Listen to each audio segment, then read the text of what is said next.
G'day again, wonderful listeners. This is episode 36 of Trev's Talk, and I'm your host, Trev. Last week, I left off speaking about the Moody Scholarship Fund, and since then, there have been developments which I want to bring up to date. Recently, on Thursday the 11th of September, I was scheduled to attend a brunch at my son's house on Saturday the 13th, 2 days later. My wife Alva and I were looking forward to the brunch as we had not visited with my son and his lovely little family for quite some weeks. The brunch had been scheduled for the previous Saturday, the 6th of September, but my son had rescheduled for the week later, the 13th, because he was sick with a heavy cold and did not want to pass it on to me or Alva. So the brunch was set rock solid for the 13th after already being rescheduled from the previous week. Then, on the Friday, the 12th of September, I received a text from my stepson-in-law, James, which showed a photo of a placard advertising an event at a park in a distant suburb called Kewdale. The advertised event was a meet and greet with Senator Fatima, who I've spoken about before and had GBs over. I was deeply disappointed because Fatima's meet and greet was for Saturday the 13th, which was the same day my son's brunch was rescheduled for. I texted my son-in-law, James, my thanks for the info on Fatima's meet and greet, but I was committed to a brunch at my son's house for the same day and would have to miss out on a chat with Fatima. A chat I was dying to have because I wanted her to help me get a meeting with the Muslim leader, Sheikh Mohammed Ajurdian. The Sheikh was my desired Muslim leader to be a co-founder of the Medjugorje Centre's Scholarship Fund, which I explained in episode 25.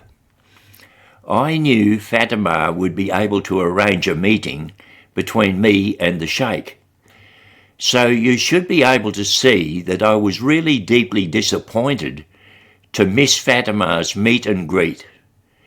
So on Friday the 12th, I was committed to attend my son's brunch and miss the following day's event with Fatima, where I would have had the opportunity of chatting with her to get an intro to the Sheikh, who would be a founder of the Scholarship Fund.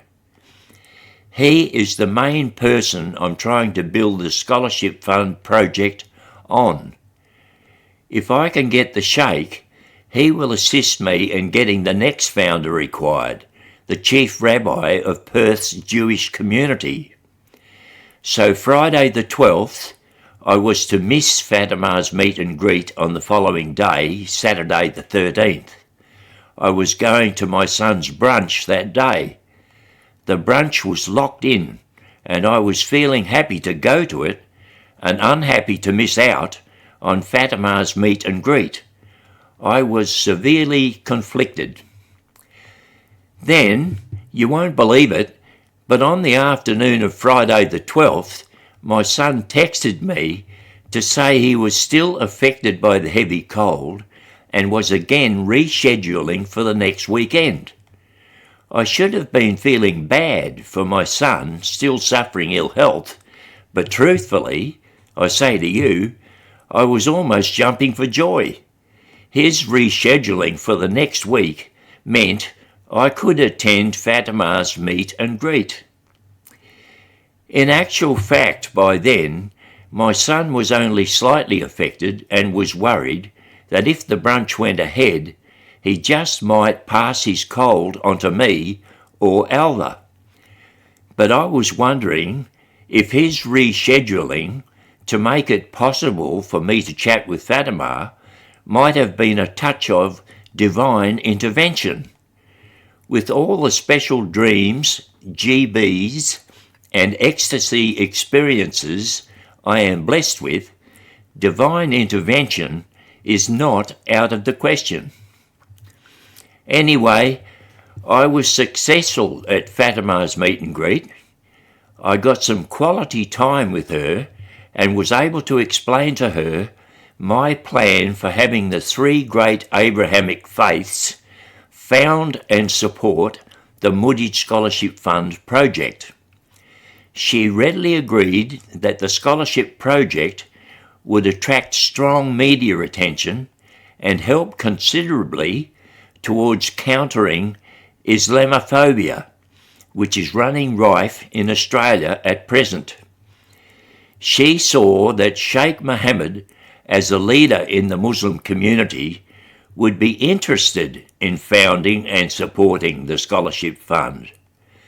She told me she would get on the phone to the Sheikh and strongly recommend he get in touch with me. She would pass on my contact details. Fatima also said she would email me an attachment of introduction I could show Medina to smooth the way between us when we meet. You should remember from previous episodes that I had GBs when Medina and I first met, and when I told her that I had received GBs, my word for goosebumps, she spoke up and said she got GBs also. You should also remember I have the Medina meeting in the pipeline. She has promised to meet when less busy with end of financial year accounting work. I am hoping I get that meeting with Medina before a meeting with the Sheikh, so Medina can help arrange the Sheikh meeting to take place at her mosque. During my conversation with Fatima, she mentioned that the Sheikh is very busy at the moment organising a wedding for his daughter, who is due to get married in November. I am hoping to get a meeting first with Medina and then, with the help of Medina, a meeting with the Sheikh. I've had a special dream way back in 2010 that could come to pass regarding all this. I have a journal entry stating 12th of September 2010. Just dreamed that I was sitting at table with some Muslims waiting for someone to come and join us, possibly an imam or cleric, at a place of entertainment. I feel entertainment and a meal was going to occur. End of journal entry. That dream to now was almost spot on for a 15-year delay if it was a prophecy.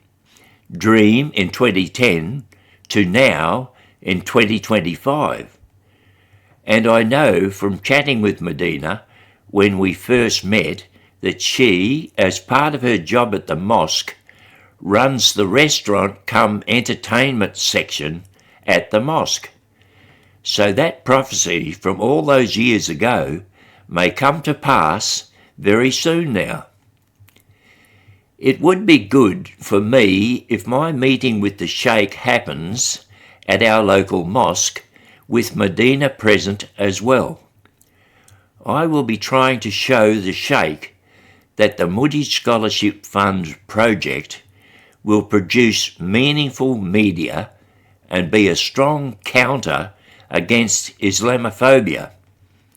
Having Medina as part of the conversation will be helpful, as she may contribute her ideas when the conversation involves the public's attitude regarding the current phobia of all things Islam or Muslim. Once I have the Sheikh on board with the scholarship project, I will ask his help with an intro to the Jewish chief rabbi.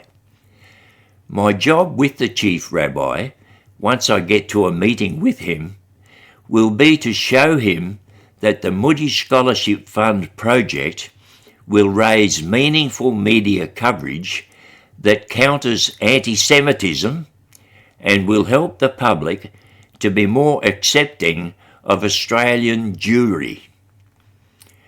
I'm not worried about the possibilities of getting the Christians into this peace and unity plan with the other Abrahamic religions, because I had a meeting with the Perth Auxiliary Bishop, who can speak for Archbishop Costello, way back in 2018, and he gave me a letter stating he would help in any way he could to work with me on any interfaith project I wanted to develop. The Catholics are ready, willing, and able to work with the other Abrahamic faiths. I have the same positive attitude with the Anglicans as I have with the Catholics. I already have Anglican Archbishop Kay Goldsworthy involved with the Medjugorje Centre on a small project.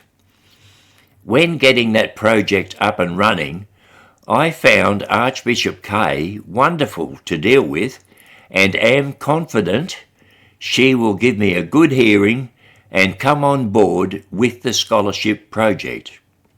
Well, wonderful listeners, you know what I'm going to say next. Please subscribe, like, share and comment. Help me develop a meaningful platform so we together can make a better world. This is Trev, tuning out for this week.